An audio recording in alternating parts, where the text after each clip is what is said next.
सभी को जय श्री राम। हर हर महादेव। आज दो विषयों पर बात करेंगे। पहला, संसद जहां देश का भविष्य तय होता है उसका हंसी मजाक और बेतुकी बातों का अड्डा बन जाना। दूसरा, इन नेताओं का भ्रष्टाचार और करप्शन कैसे रोका जा सकता है। तो बात शुरू करते हैं। इतना बड़ा देश है, इतने मुद्दे हैं, हद से ज्यादा मुद्दे हैं, और पूरे साल में लगभग 70 से 80 दिन लोकसभा का स्तर बैठता है। और उसमें भी ये बेतुकी बातें और हंसी मजाक और इधर उधर की बातें करके समय बर्बाद कर देते हैं। इतने बड़े बड़े देश में मुद्दे हैं, बच्चों बच्चे भूखमरी से मर रहे हैं, आम इंसान गंदा पानी पीने से मर रहा है बीमार होकर, अमीर अमीरी हो रहा है, गरीब गरीबी होता जा रहा है। हर दिन हजारों लाखों की संख्या में गौ माता काटी जा रही है। और बात किस पर होती है? बात होती है या तो इनके हंसी मजाक चलते हैं। एक कोई सांसद है, उसका भी मुझे नाम ध्यान नहीं आ रहा है, कौन है वो। और भी आप सभी देखते होंगे संसद का सत्र।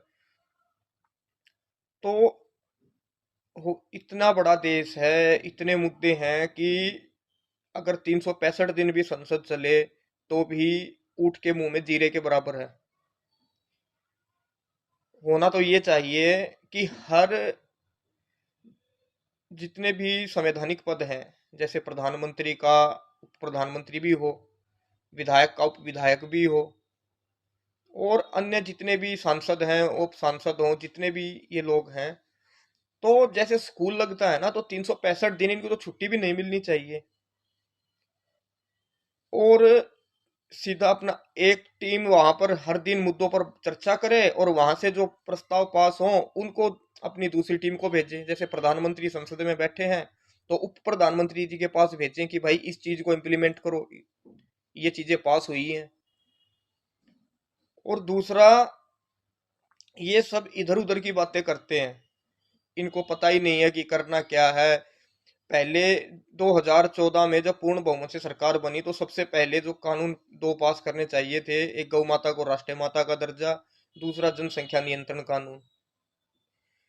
सरकार ने जितने भी कानून पास किए हैं विपक्ष ने उसका विरोध किया है, लेकिन फिर भी कानून तो पास हुए हैं।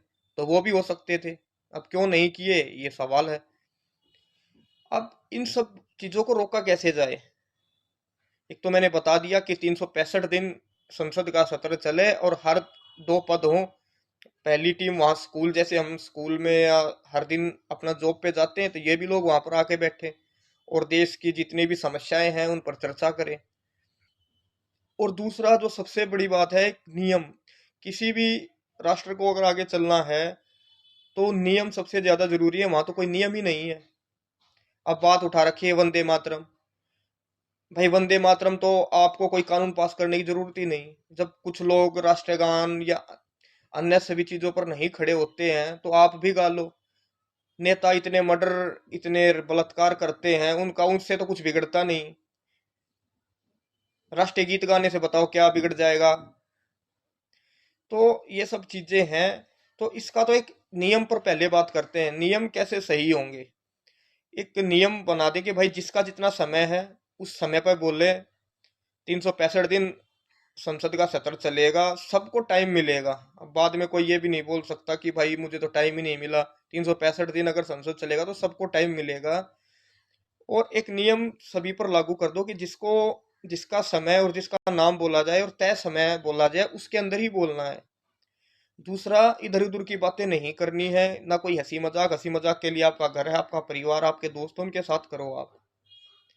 तो अगर आप नियम का उल्लंघन करते हो, कोई भी पार्टी, किसी भी पार्टी का मेंबर अगर कोई भी नियम तोड़ता है, तो जो ये संसद, जो एक संविधान का जो मंदिर है जहां से देश रन करता है, अगले दिन आपको अपनी पूरी टीम के साथ इसमें सफाई करने का सौभाग्य प्राप्त होगा। अगर कोई नियम तोड़ता है तो उस दिन जो भी वहां पर सफाई का स्टाफ जो भी होता है उसको छुट्टी पर भेजो। और जो भी नियम तोड़ता है उसको अगले दिन अपनी पूरी टीम के साथ झाड़ू पोछा टॉयलेट वगैरह जो भी वहां पर सुविधाएं हैं, कैंटीन वैंटीन का जितना भी सिस्टम है, सब तुमको रन करना है अगले दिन। और ऐसा ही पक्ष और विपक्ष दोनों के लिए हो। इससे ये होगा, ये बिल्कुल चू नहीं करेंगे, इनका समय आएगा तभी ये बोलेंगे। अब दूसरा जो मुद्दा मैंने बोला था कि इनके भ्रष्टाचार को कैसे रोका जाए, सबसे पहले तो जो एक बात है ना कि भाई प्रजा राजा है, और जो ये मंत्री संतरी प्रधानमंत्री जो भी है हमारे नौकर हैं, आम जनता के नौकर हैं। तो इनको सही में ही नौकर बनाना जरूरी है, और उसका एकमात्र रास्ता यही है कि अगर कोई भी सांसद विधायक या कोई भी संवैधानिक पद पर प्रधानमंत्री या गृह मंत्री कोई भी बनता है, तो उसके ब्लड रिलेशन का कोई भी पर्सन ना तो बैंक से लोन ले सकता है उसके कार्यकाल तक, ना कोई जमीन परचेज कर सकता है। घोटाले होते हैं यहीं पे, ना तो कोई जमीन परचेज करेगा, ना बैंक से कोई लोन ले सकेगा। अब ये खेल क्या चलता है, जैसे ही कोई पार्टी आती है सत्ता में, उसको पहले तो पहला काम तो क्या करते हैं, एक उदाहरण देता हूँ रॉबर्ट वाड्रा का। कांग्रेस सत्ता में थी, रॉबर्ट वाड्रा को बैंक से लोन दिला दिया, हजारों सैकड़ों करोड़ रुपया। और जिस जमीन का रेट 1 लाख रुपए गज था, वो ये समझ लो, मैं ये उदाहरण दे रहा हूँ, जिस जमीन का रेट 1 लाख रुपए गज था, वो जमीन 500 रुपए गज में उसको दे दी। अब आप सोचो बातों को, आम इंसान बैंक में जाए 4-5 लाख लोन के चक्कर में उसकी चप्पल घिस जाती है, उस इनको हजारों करोड़ का लोन मिल जाता है। और 1000 करोड़ का लोन लेने के बाद फिर कौड़ियों के भाव में वो जमीन मिल जाती है। जमीन मिलने के बाद अब ये तो आप सभी समझ सकते हो कि भाई इतनी महंगी जमीन है, वो इतने कम पैसे में मिल गई तो कोई भी ले लेगा। अब आपने उदाहरण सुना होगा, 1 रुपए में जंगल दे दिया, कहीं पे कुछ हो गया, ये सुनते तो होगे, आप पढ़ते रहते होगे। जनता समझदार, ऐसी बात नहीं है। तो मान के चलो 1000 करोड़ में वो प्रॉपर्टी दे दी, और उसके बाद वो क्या, रॉबर्ट वाड्रा ने क्या किया, वहां पर प्रोजेक्ट लगाए, अपना जो भी बनाए बिल्डिंग वगैरह। तो वो तो अरबों की, वो तो लाखों करोड़ की चीजें हैं। तो उसने फिर वो लोन पे कर दिया। तो इससे क्या हुआ, इससे उनके बन गए डॉक्यूमेंट कि भाई इस समय में इसने यहाँ से लोन लिया, ये जमीन परचेज की, और इसने तय समय सीमा में वो लोन वापस कर दिया। तो ये जो भ्रष्टाचार का जो अड्डा बना हुआ है, और इनके लिए जो ये लाखों हजारों हजारों करोड़ों के विमान है, ये सब चीजें, ये भाई आम टैक्स पेयर का पैसा क्यों बर्बाद कर रहे हो आप लोग। आप विदेशों से सीख सकते हो। अमेरिका का जो पूर्व राष्ट्रपति था बराक ओबामा, आज आप वीडियो देखते होंगे, अमेरिका में वो आम जो आम ट्रांसपोर्ट है, पब्लिक ट्रांसपोर्ट है, उसमें सफर करते हैं, बस ट्रेन में बैठे दिख जाते हैं, मेट्रो में। तो यहाँ ये क्यों नहीं हो सकता। यहाँ तो एक बार कोई प्रधानमंत्री सांसद, ये तो बड़ी बातें हैं, यहाँ तो कोई विधायक सरपंच बन जाए, उसके पास पैसों की कमी नहीं रहती। तो कहाँ से आता है ये। तो जो भी संवैधानिक पद पद मैंने बोला, सरपंच से लेकर प्रधानमंत्री तक जो भी पद आते हैं, उनको सीधी गाइडलाइन हो कि भाई आपको इतनी सैलरी मिलेगी, और ना तो आपका कोई, आप और आपका कोई ब्लड रिलेटिव, ना तो कोई जमीन परचेज कर सकेगा, और ना कोई लोन मिल सकेगा। इस चीज पर पहले रोक लगा दो। मैं कहता हूं, लिख के देता हूं मैं, बिल्कुल भ्रष्टाचार जीरो हो जाएगा। क्योंकि अगर ऊपर की ही टीम भ्रष्टाचार नहीं करेगी, तो जो नीचे जितने भी सरकारी डीएमडीसी और भी जितने भी अधिकारी वगैरह, जितने भी सभी चीजें होती हैं जो करप्ट में, जो देखते हो वीडियो में जो पकड़े जाते हैं, एसडीएम वगैरह जो आप न्यूज देखते रहते हो, कोई भी करप्ट नहीं करेगा। क्योंकि सबको पता है नीचे से ऊपर तक ऐसे ही चल रहा है। अगर ऊपर का मामला हमने स्ट्रोंग कर लिया, तो नीचे भ्रष्टाचार अपने आप ही खत्म हो जाएगा। तो ये इन बातों का बहुत महत्व है। ये तो काफी समय पहले कर देना चाहिए था। इनको तो आपने राजा बना रखा है, ये नौकर। तो इनको नौकर की तरह ही ट्रीट करो।